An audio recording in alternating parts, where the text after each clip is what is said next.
this is my review. Going live on this one. So you can see high, low, off. Start with low. You can see how it goes.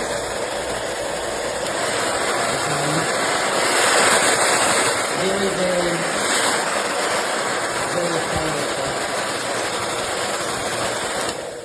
So what I love about this hairdryer is it dries my hair in half the amount of time that my $30 unit cost from TJ Maxx. That was a piece of baloney.